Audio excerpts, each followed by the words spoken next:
அப்போஸ்தலனாகிய பவுல் கொரிந்தியருக்கு எழுதிய 2ஆம் நிருபம். முதலாம் அதிகாரம். தேவனுடைய சித்தத்தினாலே இயேசு கிறிஸ்துவின் அப்போஸ்தலனாகிய பவுலும் சகோதரனாகிய தீமோத்தேயுவும் கொரிந்து பட்டணத்திலுள்ள தேவனுடைய சபைக்கும் அகாயா நாடெங்கும் உள்ள எல்லா பரிசுத்தவான்களுக்கும் எழுதுகிறதாவது: நம்முடைய பிதாவாகிய தேவனாலும் கர்த்தராகிய இயேசு கிறிஸ்துவினாலும் உங்களுக்கு கிருபையும் சமாதானமும் உண்டாவதாக. நமது கர்த்தராகிய இயேசு கிறிஸ்துவின் பிதாவாகிய தேவனும் இரக்கங்களின் பிதாவும் சகலவிதமான ஆறுதலின் தேவனுமாயிருக்கிறவருக்கு ஸ்தோத்திரம்.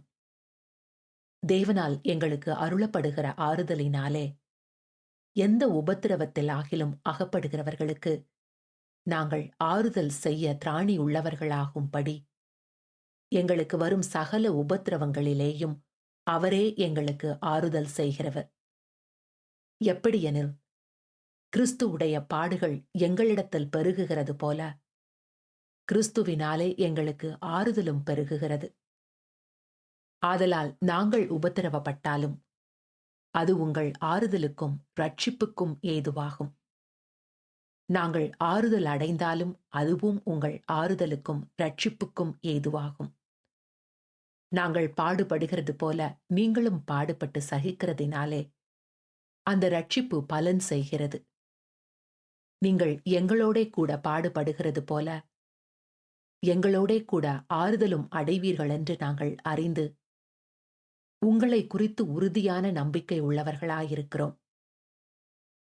ஆகையால் சகோதரரே, ஆசியாவில் எங்களுக்கு நேரிட்ட உபத்திரவத்தை நீங்கள் அறியாதிருக்க எங்களுக்கு மனதில்லை. என்னவெனில், பிழைப்போம் என்கிற நம்பிக்கை அற்றுப்போகத்தக்கதாக எங்கள் பலத்திற்கு மிஞ்சின அதிக பாரமான வருத்தம் எங்களுக்கு உண்டாயிற்று. நாங்கள் எங்கள் மேல் நம்பிக்கையாயிராமல் மரித்தோரை எழுப்புகிற தேவன் மேல் நம்பிக்கையாயிருக்கத்தக்கதாக மரணம் வருமென்று நாங்கள் எங்களுக்குள்ளே நிச்சயித்திருந்தோம். அப்படிப்பட்ட மரணத்தினின்றும் அவர் எங்களை தப்புவித்தார். இப்பொழுதும் தப்புவிக்கிறார். இன்னும் தப்புவிப்பார் என்று அவரை நம்பியிருக்கிறோம். அநேகர் மூலமாய் எங்களுக்கு உண்டான தயவுக்காக அநேகரால் எங்கள் நிமித்தம் ஸ்தோத்திரங்கள் செலுத்தப்படும் பொருட்டு நீங்களும் விண்ணப்பத்தினால் எங்களுக்கு உதவி செய்யுங்கள். மாமிசத்துக்கேற்ற ஞானத்தோடே நடவாமல் தேவனுடைய கிருபையால் நாங்கள் உலகத்திலேயும் விசேஷமாக உங்களிடத்திலேயும் கபடமில்லாமல் திவ்ய உண்மையோடே நடந்தோம் என்று எங்கள் மனது எங்களுக்கு சொல்லும் சாட்சியே எங்கள் புகழ்ச்சியாயிருக்கிறது. ஏனென்றால் நீங்கள் வாசித்தும் ஒத்துக்கொண்டும் இருக்கிற காரியங்களையே அன்றி வேறொன்றையும் நாங்கள் உங்களுக்கு எழுதவில்லை. முடிவு பரியந்தமும் அப்படியே ஒத்துக்கொள்வீர்கள் என்று நம்பியிருக்கிறேன். கர்த்தராகிய இயேசுவினுடைய நாளிலே நீங்கள் எங்களுக்கு புகழ்ச்சியாயிருப்பது போல நாங்களும் உங்களுக்கு புகழ்ச்சியாயிருக்கிறதை ஒருவாறு ஒத்துக்கொண்டிருக்கிறீர்களே.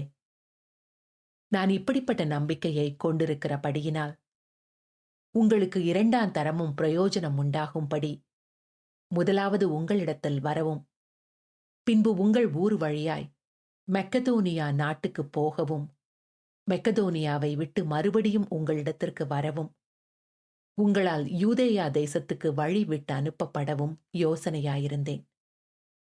இப்படி நான் யோசித்தது வீணாக யோசித்தேனோ?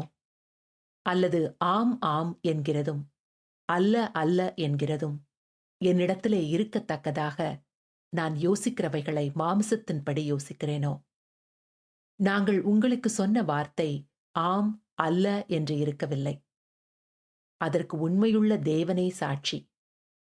என்னாலும் சில்வாவினாலும் தீமோத்தேயுவினாலும் உங்களுக்குள்ளே பிரசங்கிக்கப்பட்ட தேவகுமாரனாகிய இயேசு கிறிஸ்துவும் ஆம் என்றும் அல்ல என்றும் இராமல் ஆம் என்றே இருக்கிறார். எங்களால் தேவனுக்கு மகிமை உண்டாகும்படி தேவனுடைய வாக்குத்தத்தங்கள் எல்லாம் இயேசு கிறிஸ்துவுக்குள் ஆம் என்றும் அவருக்குள் ஆமேன் என்றும் இருக்கிறதே. உங்களோடே கூட எங்களையும் கிறிஸ்துவுக்குள் ஸ்திரப்படுத்தி நம்மை அபிஷேகம் பண்ணினவர் தேவனே. அவர் நம்மை முத்தரித்து நம்முடைய இருதயங்களில் ஆவி என்னும் அச்சாரத்தையும் கொடுத்திருக்கிறார். மேலும் நான் உங்களை தப்பவிடும் படிக்கே இதுவரைக்கும் கொரிந்து பட்டணத்திற்கு வராதிருக்கிறேன் என்று என் ஆத்துமாவின் பேரில் தேவனையே சாட்சியாக கூறுகிறேன். உங்கள் விசுவாசத்திற்கு நாங்கள் அதிகாரிகளாயிராமல் உங்கள் சந்தோஷத்திற்கு சகாயராயிருக்கிறோம். விசுவாசத்தினாலே நிலை நிற்கிறீர்களே,